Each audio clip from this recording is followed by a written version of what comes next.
Esta historia está envuelta en mito y leyenda. Cómo una tribu de nómadas fraguó el imperio más grande de América en solo 200 años. Tuvieron que inventar sistemas de ingeniería que eran extraordinarios para su época. Su civilización compitió con Roma en sofisticación. Los aztecas tenían la mejor tecnología que se podía conseguir, dadas las condiciones en las que vivían. Acueductos, palacios, pirámides y templos se alzaron como tributo a sus dioses y como testimonio de poder para la humanidad. El mayor logro de los aztecas fue su flamante capital, que asombró a los exploradores europeos y la llamaron la Venecia del Nuevo Mundo. La ciudad se extendió reluciendo por los canales y el lago, adornada con árboles y mansiones preciosas. Pero su sed de poder y sangre les condenó a la destrucción. Cuando por fin llegó, la aniquilación sería más rápida y completa de lo que el mundo hubiera imaginado.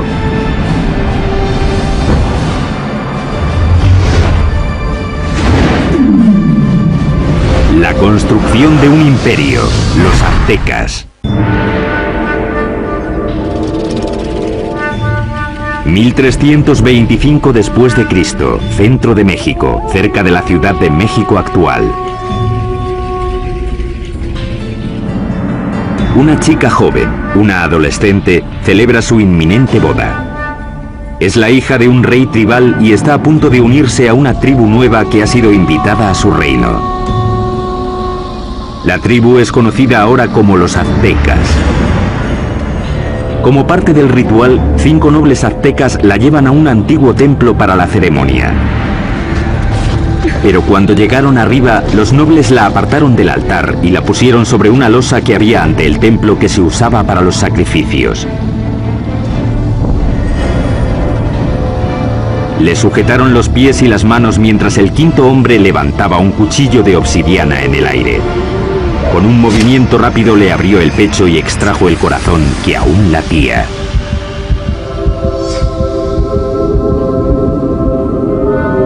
Esa tarde invitaron al rey a una ceremonia para celebrar el matrimonio. Sin embargo, encontró a un sacerdote danzando, vestido con la piel aún brillante de su hija. Como parte del ritual, los aztecas la habían desollado en honor al dios de la fertilidad. Vio aquello y se quedó totalmente horrorizado, porque era su hija. Sus guardias y él persiguieron enseguida a los aztecas hasta el lago y luego hasta la isla donde se habían refugiado. La isla pantanosa no era un lugar acogedor. Y aún así, desde allí los aztecas superarían todas sus expectativas y forjarían el imperio más poderoso de las Américas.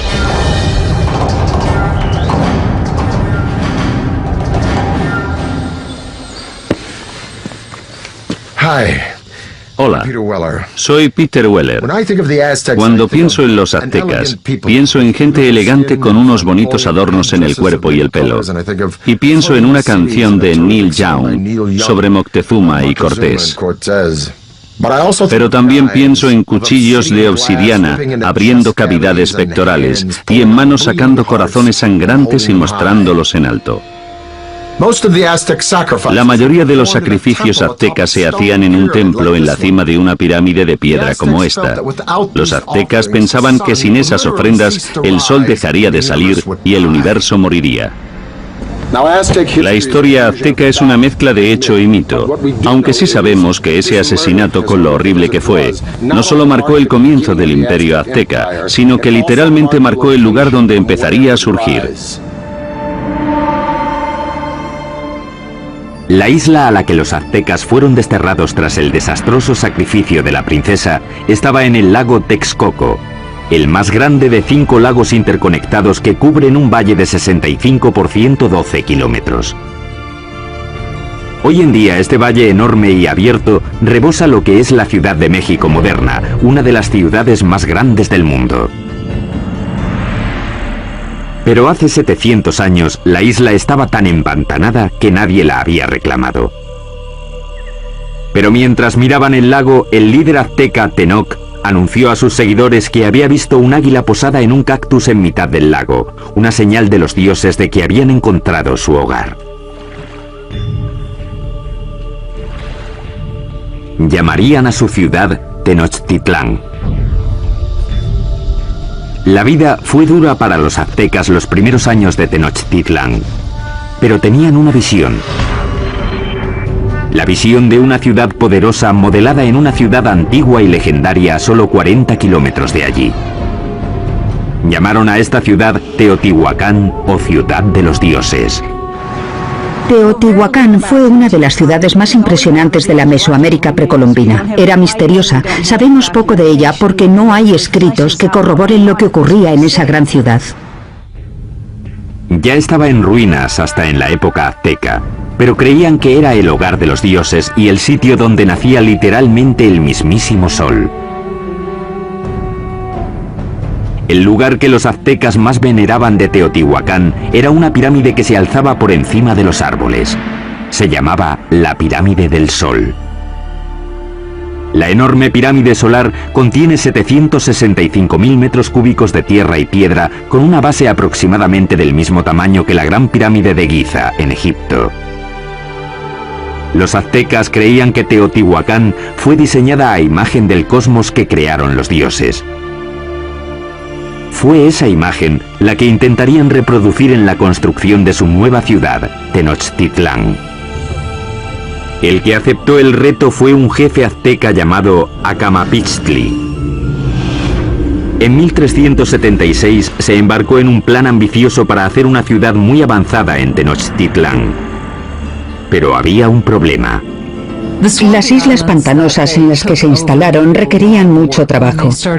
Cuando empezaran a construir cualquier cosa, empezaría a hundirse. Simplemente no había cimientos sobre los que construir. La solución azteca revolucionaría la arquitectura de las Américas. Empezaron anclando bien los edificios al suelo usando un sistema de pilares de madera. Los trabajadores cortaban estacas de 10 metros de largo por unos 8 o 10 centímetros de ancho. Luego las clavaban en el suelo blando para que sirvieran de cimientos. Los pilares se rodeaban a menudo de piedra volcánica para añadir fuerza. Entonces los albañiles podían hacer muros encima de esa base sin problemas. Consiguieron pilares de madera para sostener la infraestructura, los cimientos de las pirámides. El que no se hundiera ni se inclinara me parece una proeza de la ingeniería. Tenochtitlán era una ciudad-isla, pero los lagos circundantes eran poco profundos, no más de 2 metros en la mayoría de los sitios. Aquello parecía una metrópolis gigante flotando en una charca. Originalmente la única manera de llegar a la ciudad flotante desde tierra era en barco, pero los aztecas inventaron con el tiempo una serie de pasos elevados de hasta 14 metros de ancho que conectaban la ciudad flotante con las provincias de tierra firme. Los pasos estaban sostenidos sobre pilares de madera, como los que sostenían los templos y otros edificios. Tuvieron que clavar miles de esos pilares en el lecho del lago, y eso presentaba un reto logístico que solo se podía atajar con una mano de obra fuerte y hábil y los mejores ingenieros de Mesoamérica. Para hacer un paso se ponían 2 filas de estacas. Luego se rellenaba el espacio del medio con piedras y tierra hasta que sobrepasaba el nivel del agua en varios metros. Eso permitía a la carretera soportar muchísimo peso. Estos pasos se construyeron muy rectos. Eran muy anchos, con puentes que se abrían y conectaban la ciudad por el norte, el oeste y el sur. Las carreteras permitieron a los aztecas transportar materiales más grandes y pesados para la construcción, aunque eso presentaba un reto nuevo. No existían las bestias de carga en Mesoamérica, así que los humanos lo tenían que hacer todo. No existían las carretas ni la rueda. Las cargas pequeñas se llevaban a la espalda, sujetas con una cuerda que se ajustaba a la frente. Los objetos grandes, como los bloques de piedra o las esculturas de los templos, los arrastraban con cuerdas una gran cantidad de hombres, posiblemente usando troncos como rodamientos. Cuenta la leyenda que un bloque de piedra para un templo requería la fuerza de 1000 hombres para arrastrarlo desde las montañas de tierra firme por el paso y hasta la ciudad. Los pasos también ofrecieron a los aztecas una nueva forma de introducir agua potable en Tenochtitlán. Anteriormente, los aztecas transportaban el agua en canoas desde la orilla. Pero el gran crecimiento de la población les obligó a obtener una solución más avanzada para cubrir la demanda. Querían usar el agua de los manantiales de tierra, así que querían construir un acueducto. Pero los manantiales estaban bajo control de la tribu que dominaba la región, los despiadados tepanecas. Los tepanecas controlaban o dominaban todo el valle. Tenían un imperio muy fuerte y eran los señores. Así que los aztecas eran sujetos tributarios de ellos. Mientras crecía la población azteca, la tensión con los tepanecas empezó a surgir. Los aztecas decidieron dar un ultimátum que podría cambiar el equilibrio de poder en la región. La gente de Tenochtitlán no solo exigían a los tepanecas que les dieran el agua, sino que exigían que ayudaran a construir el acueducto. La respuesta de los tepanecas fue rápida y brutal. El rey tepaneca Maxtla envió asesinos que mataron al jefe azteca a sangre fría. Fue la gota final. Tras décadas de dominación, los aztecas se movilizaron y se levantaron contra sus caciques despiadados. E iniciaron una serie de ambiciosos proyectos de construcción alrededor de la ciudad-isla que les valdría la reputación de mejores ingenieros de las Américas.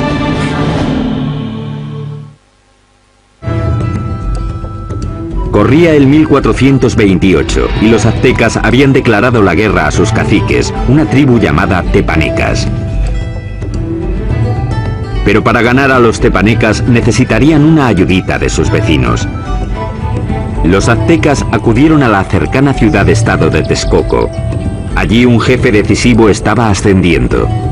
Se llamaba Nezahualcóyotl, y su liderazgo dominante sería crucial en la creación del imperio azteca. Con Nezahualcóyotl de su parte, los dominados aztecas se lanzaron a la yugular. Lanzaron un ataque total contra la capital tepaneca. Tras un sitio de más de 100 días, rompieron las defensas tepanecas y masacraron a sus opresores. Después de capturar al rey tepaneca Maxtla, el propio rey Nezahualcóyotl le arrancó el corazón y echó su sangre a las aguas del lago Texcoco. De repente las tornas habían cambiado. Ese es el preciso momento del comienzo del imperio, y los aztecas se convirtieron en líderes del Valle de México. Tras conquistar el Valle de México, los aztecas pudieron centrar su atención en llevar agua potable a su ciudad creciente. Notablemente, los aztecas diseñaron y construyeron por su parte algo que solo unos pocos imperios dominarían: el acueducto. El acueducto tenía 2 canales, cada uno de 1,20 m de alto por 1 de ancho. Uno se mantenía limpio mientras el otro servía para que no se interrumpiera nunca el flujo de agua. El acueducto de 2 tubos recorría 5 kilómetros desde tierra firme hasta el centro de la ciudad-isla. En la ciudad, el agua llegaba hasta fuentes públicas y embalses y se distribuía al público en grandes jarras de barro o mediante canoas. En comparación con los europeos, los aztecas eran muy limpios. Sabemos que el emperador azteca se bañaba 2 veces al día. Así que en términos de higiene los aztecas estaban mucho más avanzados que los europeos. Mientras los nobles aztecas se bañaban en lujo, en esa época en Europa la peste, provocada por las condiciones insalubres, mataba a millones. El baño del rey Nezahualcóyotl era uno de los más especiales de las Américas. Lo alimentaba un sofisticado acueducto que también llevaba agua corriente a los terrenos de su palacio. Detrás de mí está la colina de Tezcocinco, y en ella, Nezahualcóyotl construyó un fantástico palacio de recreo. Alrededor del palacio había un jardín botánico con todas las flores exóticas de Mesoamérica. Nezahualcóyotl trajo el agua desde las montañas de Sierra Nevada hasta aquí, pasando por las colinas y su palacio, solo para regar las plantas. Para instalar aquí un acueducto, Nezahualcóyotl tuvo que llenar un enorme barranco que había entre Tezcocinco y la siguiente colina. Cuando el agua llegaba a la primera colina, se almacenaba en pequeños remansos construidos para controlar la velocidad del flujo antes de que llegara al acueducto.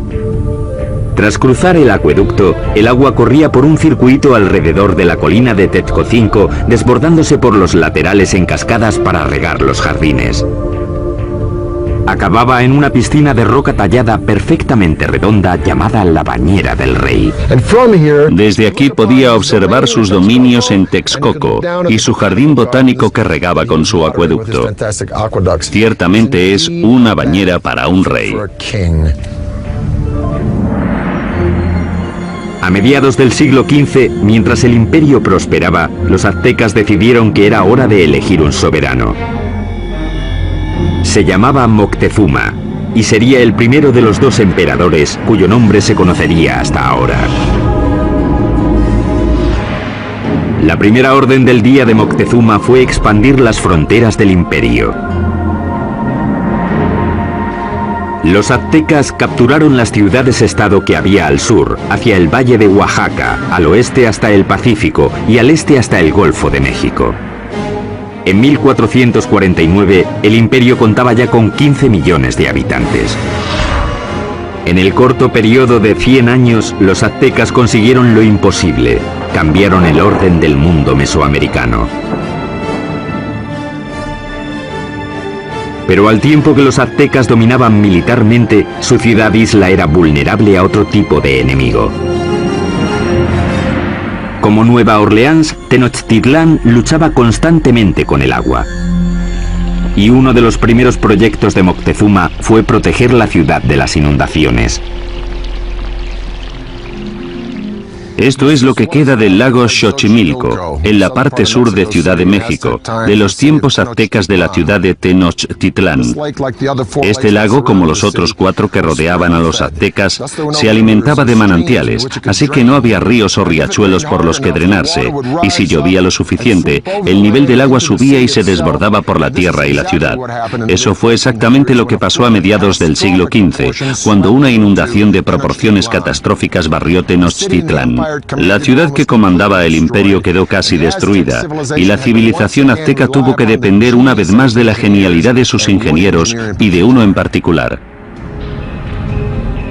Moctezuma apeló a la ayuda de su antiguo aliado Nezahualcóyotl para proteger la ciudad que estaba reconstruyendo en el lago. Nezahualcóyotl diseñó algo que le convertiría en el mejor ingeniero del continente. Su plan era crear una zona de seguridad alrededor de la ciudad con un enorme dique que protegería Tenochtitlán y a sus habitantes. Fue diseñado para ser mayor que ninguna otra obra que hubiera en las Américas en ese momento, con una longitud de 16 kilómetros al este de la ciudad desde el extremo sur del lago y hasta el norte. Los muros fueron un trabajo de cestería, hechos de palos, juncos, piedras y tierra. Como el lago era poco profundo, el dique solo tenía 3,70 metros de alto, aunque el ancho era de 8 metros. Nezahualcóyotl remató el dique con compuertas, seguramente puertas de madera, que se podían subir o bajar para controlar el nivel del agua. El dique también sirvió para otro propósito, proteger el suministro de agua. Era importante construir algún tipo de mecanismo de protección para evitar que se mezclase el agua salada con el agua dulce de la parte oeste del lago. Napoleón dijo, un ejército marcha sobre el estómago. Es fácil suministrar comida de sobra para los civiles durante el desarrollo crítico de cualquier civilización, pero los aztecas perfeccionaron un método único no solo para proporcionar mucha comida al pueblo civil, sino para impulsar la expansión militar del imperio. Esta solución revolucionaria se llamó chinampas, un sistema que les permitió crear literalmente tierra nueva para cultivar y para vivir. Si vas a hacer una ciudad de cualquier tamaño, tienes que proporcionar espacio, así que lo que ellos hicieron fue construir esas chinampas en el lecho del lago. Básicamente una chinampa es una isla artificial construida en el lago. Parecían campos de fútbol estrechos, de unos 90 metros de largo por unos 10 metros de ancho. Una chinampa se hacía tejiendo una red de palos que flotaba en el agua y apilando juncos y hierbas encima.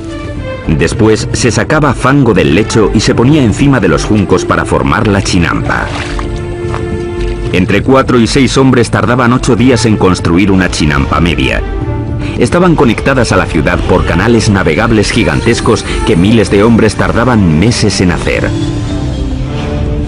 Una chinampa como esta podía producir hasta 7 cosechas al año, mientras que un agricultor en tierra firme podía cosechar 1, 2 o quizá 3 veces como mucho. Cuando una cosecha estaba lista para que la recogieran en una chinampa, los brotes de la siguiente ya estaban saliendo del fango que estaba extendido en un barco adyacente a la chinampa. Entonces, cuando los brotes estaban listos, se llevaban a la chinampa y el ciclo se repetía una y otra vez en cientos de chinampas. Fue esta tecnología lo que hizo que Tenochtitlán pasara de ser una ciudad tribal más en el siglo XIV a una ciudad-estado dominante y próspera. Con la infraestructura de la ciudad lista y enormes tierras bajo su control, los aztecas extendieron las fronteras de su imperio más que nunca. Crearon una red de carreteras muy extensa, superautopistas aztecas.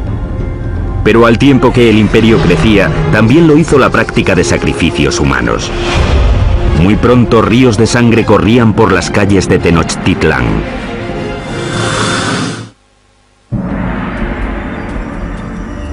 Hoy, Tenochtitlán, la capital del imperio azteca, ha desaparecido, enterrada bajo la actual Ciudad de México. Pero hace 700 años era una capital brillante en ascenso, construida por ingenieros avanzados y liderada por emperadores exuberantes.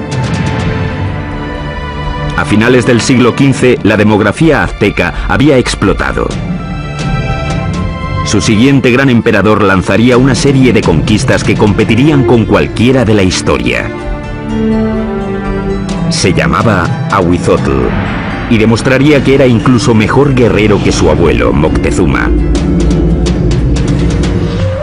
Para el año 1502, Ahuizotl había conquistado territorios desde la costa pacífica de México y había conseguido que el imperio llegara muy al sur, a Guatemala. Su reinado fue como una edad de oro.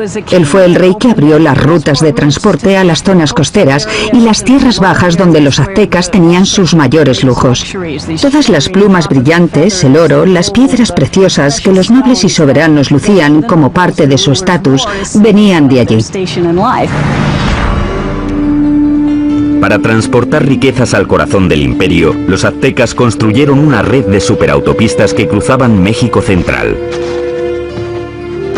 Corredores de relevo se apostaban cada 8 kilómetros para crear una especie de UPS antigua. Se podían enviar mensajes o bienes desde la costa del Golfo hasta Tenochtitlán, a 320 kilómetros en solo 24 horas, más rápido que el servicio postal actual. Con el imperio en su esplendor, los aztecas de Ahuizotl se embarcaron en el mayor proyecto de construcción, una enorme pirámide en el mismo centro de Tenochtitlán, el símbolo del poder absoluto. Se la llamó Templo Mayor. La base de la pirámide tenía 75 metros de fondo por 100 metros de ancho y se elevaba a una altura de 15 pisos. Había al menos 117 escalones en 2 escaleras que subían 60 metros y que llevaban a 2 templos en honor a los dioses de la lluvia y de la guerra.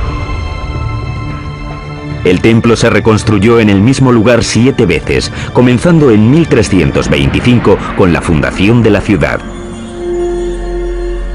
La pirámide crecía al tiempo que lo hacía el imperio. Cada piso simplemente se añadía encima del piso anterior. El templo mayor se construyó principalmente con una piedra llamada tezontle, que es volcánica y pesa muy poco. Eso evitaba que el templo se hundiera. Para los suelos y paredes, los aztecas aplicaron un revoque de cal, que era una especie de cemento. Algunos ejemplos encontrados hoy son tan duros como el cemento moderno, incluso después de 500 años. Los albañiles aztecas trabajaron durante décadas para completar su monumento a los dioses. El templo estuvo enterrado hasta 1978, cuando la compañía eléctrica cavó una zanja y descubrió accidentalmente una enorme piedra tallada y las ruinas del templo con ella. El disco tiene 3,5 metros de diámetro, pesa 20 toneladas y representa el cuerpo desmembrado de la diosa Coyolxauhqui. Coyolxauhqui era la diosa de la luna, y su hermano la mató porque se quedó embarazada de una forma vergonzosa. Los aztecas no eran nada mojigatos. De hecho, los nobles tenían muchas mujeres y concubinas. Pero entre el populacho, sobre todo las mujeres, el adulterio estaba prohibido y se castigaba severamente, a menudo con la muerte. Según la leyenda, el hermano de la diosa de la luna le cortó la cabeza y tras decapitarla tiró el cuerpo por una colina. Los aztecas representaban este asesinato literalmente y a menudo en festivales durante todo el año. Decapitaban a sus víctimas en la cima de la pirámide y luego tiraban los cuerpos por las escaleras hasta la gran piedra de abajo. Para los romanos, el tesoro más preciado era el oro. Para los egipcios era el más allá. Para los aztecas era la sangre humana. Creían que tenía que haber reciprocidad con los dioses, así que tenían que agradecer a los dioses dándoles lo más preciado que tenían, que era la sangre humana. Los aztecas la llamaban agua preciosa, y creían que si los dioses no la recibían en grandes cantidades, el mundo acabaría en apocalipsis. Adornar los muros interiores de los templos con sangre humana fresca era práctica común. Y el olor tenía que ser horrible. Para dedicar su expansión del gran templo, el emperador Azuitzotl hizo un sacrificio en masa. Las cabezas de las víctimas se expusieron con orgullo en estantes alrededor del templo. Según las crónicas, dicen que sacrificaron a 20.000 personas. Desde un punto de vista práctico y desde un punto de vista científico, parece imposible. Así que creo que la crónica, que la escribieron fuentes españolas, quería decir que a sus ojos había muchos. Durante el reinado de Azuitzotl, las sangrías se dispararon. La vida en Tenochtitlán se convirtió en una orgía de muerte. Llevaban tanto a amigos como a enemigos para presenciar los sacrificios. Siempre eran sacrificios rituales, siempre son eventos, pero también eran declaraciones políticas, una forma de intimidación. En el momento de la muerte de Azuitzotl, los aztecas habían institucionalizado los sacrificios y habían convertido los asesinatos en el campo de batalla en un arte. Eran los guerreros más feroces de América, una élite que tendría un espectacular templo dedicado. Pero ni siquiera ellos estaban preparados para la guerra de los mundos que les iba a caer encima.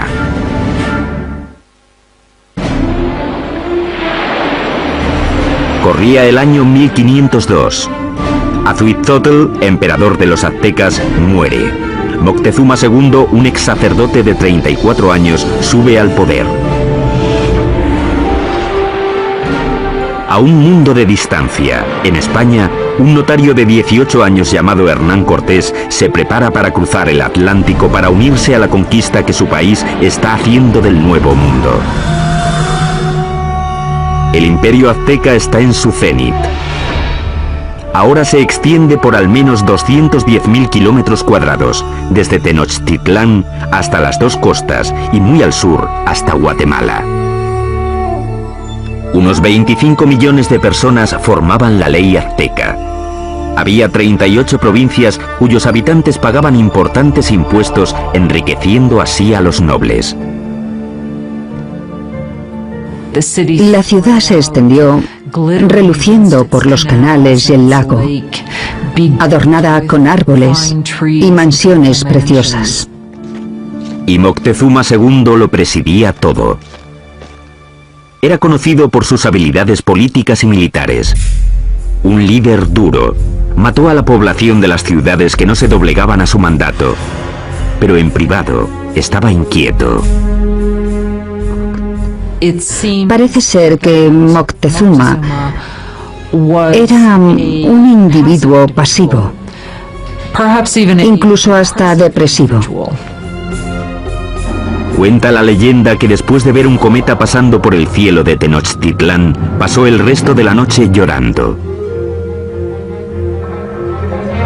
Según pasaban las semanas, se volvió cada vez más paranoico. Pero en el culmen de su obsesión por lo sobrenatural, una amenaza muy real se aproximaba por mar. Los espías colocados a lo largo de la costa del Golfo informaron sobre algo muy extraño que no conseguían describir. No habían visto un barco en su vida, así que no tenían una palabra para describirlo. Por eso los indios se refirieron a los barcos como montañas que se mueven por el agua. En 1519, tras navegar desde Cuba, Cortés llegó con 11 de aquellas montañas flotantes y 500 hombres al Golfo de México, 320 kilómetros al sureste de Tenochtitlán. Las tribus quedaron atónitas ante aquellos hombres con armaduras de metal y animales que no conocían. Según avanzaron tierra adentro, masacraron brutalmente a las tribus que se resistieron, pero muchas otras se alegraron de poder proporcionarles comida y hombres. Una de las formas que uno de los jefes locales de la costa del Golfo utilizó para agradar a Cortés y su compañía fue con un grupo de mujeres que no solo estaban allí para las labores caseras, sino también, claramente, para hacer de cortesanas, para proporcionarles servicios sexuales. Pero entre las concubinas, una en particular llamó la atención de Cortés. Era la hija de un jefe que había sido vendida como esclava y se llamaba la Malinche. Desarrollaron una relación íntima y con el tiempo ella le dio un hijo. Ellos fueron las primeras personas de sangre mezclada del Nuevo Mundo. Pero era mucho más que una amante. Se convirtió en la intérprete de Cortés y su papel se amplió a consejera e intermediaria entre él y los aztecas. No solo era su traductora, también le contaba cosas que se estaban diciendo que se suponía que él no tenía que oír o entender. La red de corredores de relevos de Moctezuma le mantuvo informado de los movimientos de los españoles. Estaba claro que iban hacia la ciudad. Mientras avanzaba hacia Tenochtitlán en el verano de 1519, Cortés amasó un ejército de miles de hombres.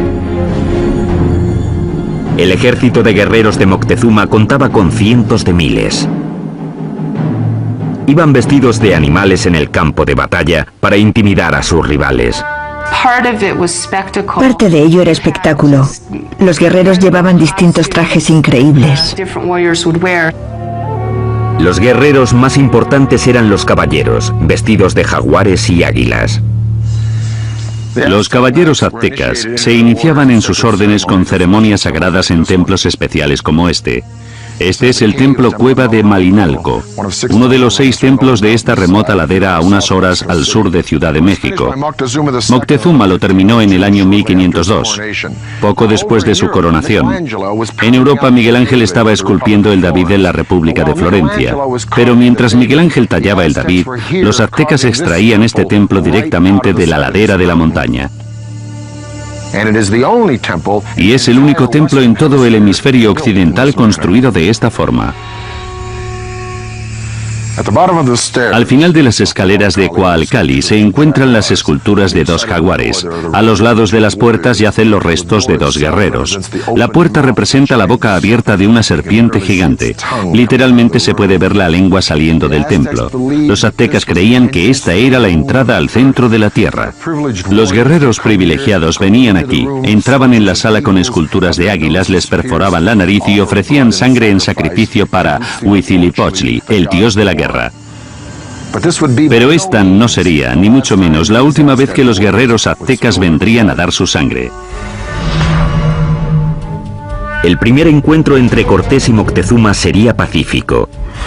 Pero el conquistador sabía que un choque enorme y sangriento entre el viejo mundo y el nuevo mundo tendría lugar pronto. Y la aniquilación que tuvo lugar sería uno de los acontecimientos más aterradores de la historia de las Américas.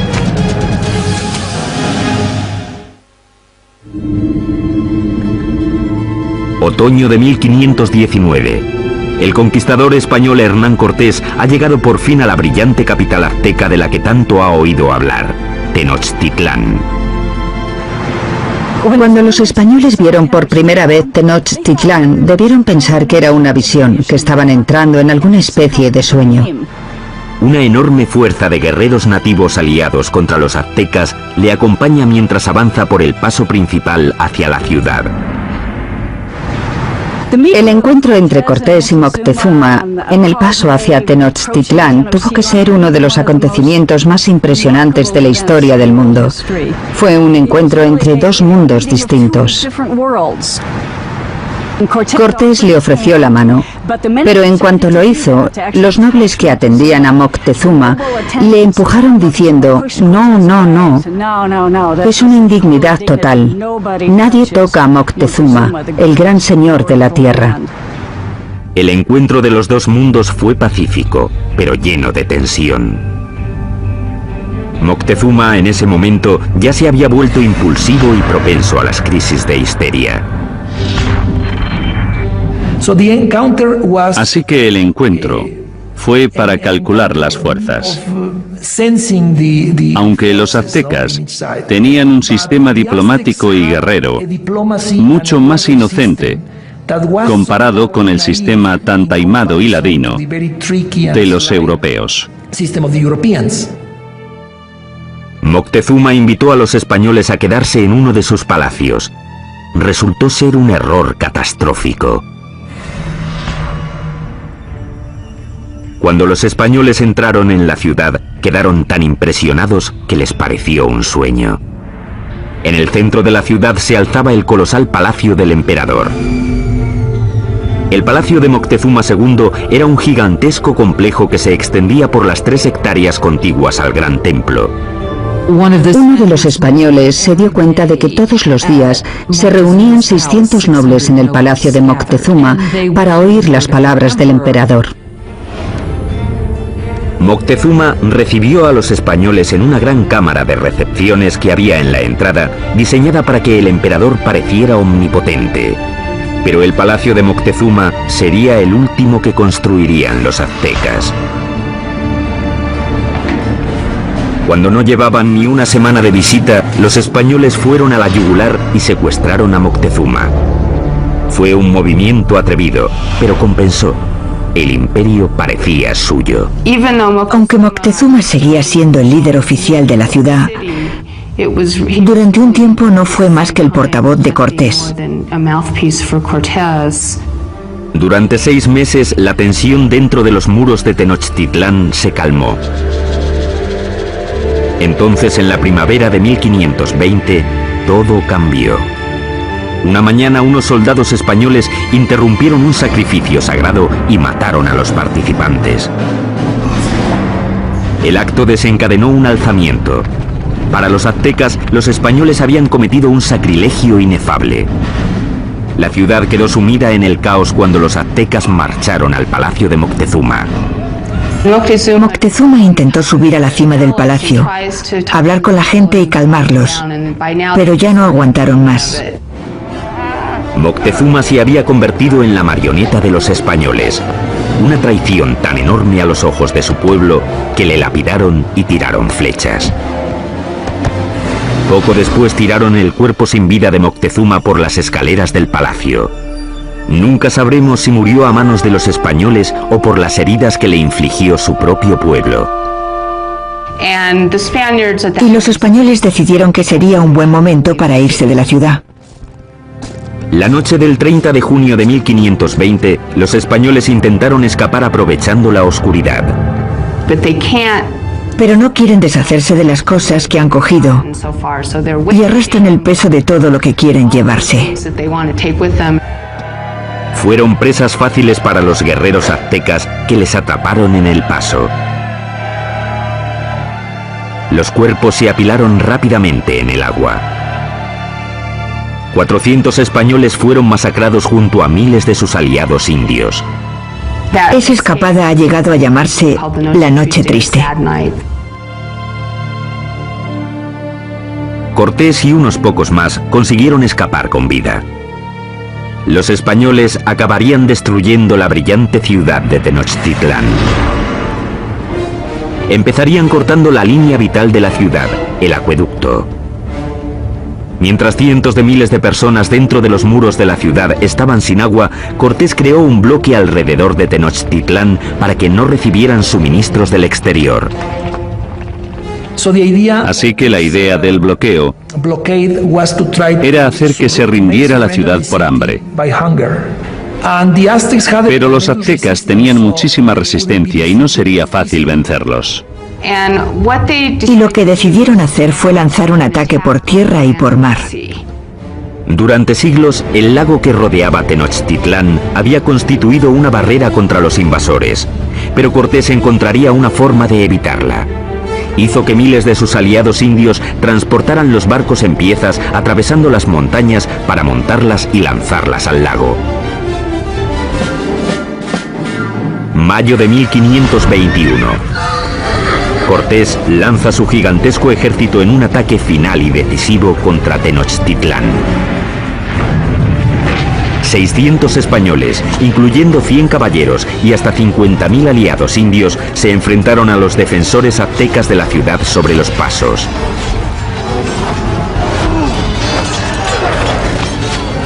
La lucha brutal siguió durante meses. Día a día, Cortés arrasó la ciudad piedra por piedra. Él y sus aliados indios fueron despiadados en el asesinato sistemático de la población. Fue una batalla muy dura, sobre todo en la ciudad. La última batalla de los aztecas fue en el gran templo de Tlatelolco. Los guerreros se alinearon en las empinadas escaleras y plataformas para tirar flechas y piedras a sus enemigos. Pero fue inútil. El 13 de agosto, el último líder azteca, Cuauhtémoc, fue capturado y se rindió ante Cortés. Y eso solo fue el principio. 20 millones morirían de las enfermedades traídas por los españoles. A finales del siglo XVI se calcula que se había reducido la población nativa en cerca de un 90%. La Ciudad de México moderna se ha construido sobre las ruinas de la una vez majestuosa ciudad de Tenochtitlán. Los españoles la arrasaron durante la construcción de su propia ciudad colonial y hasta usaron piedras del Gran Templo para hacer la catedral que aún se alza al lado de las ruinas del templo. El imperio azteca se esfumó y con él un legado de increíbles logros de la ingeniería.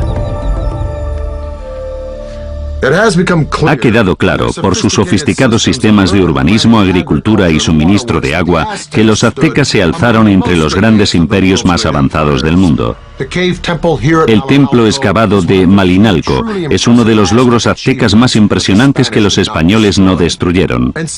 Sitios impresionantes como este obligan a hacer la pregunta: ¿cómo sería México hoy si los españoles no hubieran venido? Soy Peter Weller para el canal Historia.